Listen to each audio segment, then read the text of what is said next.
நான் உங்கள் சிப்பிப்பாறை ஜோதிடர் சாதிராகம் செய்வார்.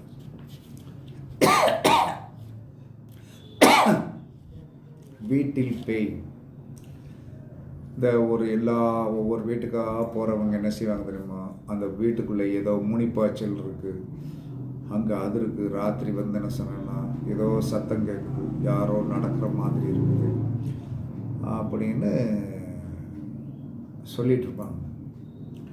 இதற்கு ஏதாவது வந்து பிரபஞ்சத்தில் ஒரு காரணம் இருக்குதுன்னா, யார் ஒருவருடைய வீட்டில் தினமும் லஞ்ச பணம் வருகிறதோ அந்த வீட்டில் வந்து என்ன சொன்னா பேய் பிசாசுகள் வரும். யார் வீட்டில் நாய் வளர்க்கீங்களோ, நாய் வளர்க்கும் போது என்ன சொன்னானே நீங்கள் கட்டி போட்டிருப்பீங்க, அவன் அப்படி கூட வருவான், இது வள்ளுன்னு போகும், அவன் ஐயோ அப்படிமா. அப்போ நாய் வளர்த்தல், அந்த நாயால் பிறர் பயப்படுதல். ரெண்டாவது, பிராணியை இம்சைப்படுத்துதல். பிராணிகளை இம்சைப்படுத்துது. பிராணிகளை நாயை கட்டி போட்டு வளர்த்தா அது இம்சை தானே. அப்போ ஒரு பொருளை ஒரு கூண்டில் வச்சு என்ன சொன்னா ஏதாவது வச்சு வளர்க்குறது.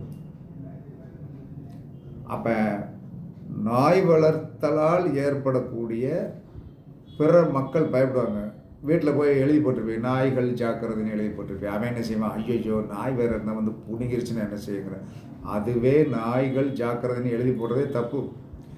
ரெண்டாவது, பிராணிகளை இம்சைப்படுத்துறது, யாரையும் மிரட்டுதல், தன்னுடைய அதிகார பலத்தால் மிரட்டுதல், வட்டி வாங்குதல், இதெல்லாம் என்ன செய்யும், வீட்டில் பேய் நடமாட்டம் சார்ந்த ஒரு பிரமையை உண்டு பண்ணும்.